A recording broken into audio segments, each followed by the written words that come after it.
السلام علیکم۔ عید مبارک کے لیے خط۔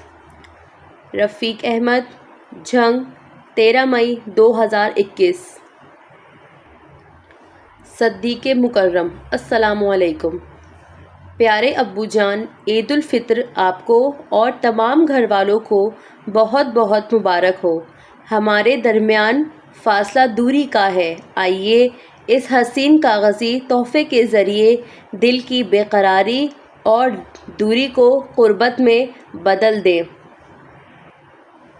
میری طرف سے اس یوم مسرت پر بہت بہت مبارکباد قبول فرمائیں اور خدائے بزرگ و برتر سے دعا ہے کہ وہ آپ کو اور آپ کے اہل خاندان والوں کو مزید ایسی ہزاروں خوشیوں کا حقدار ٹھہرائے، آمین۔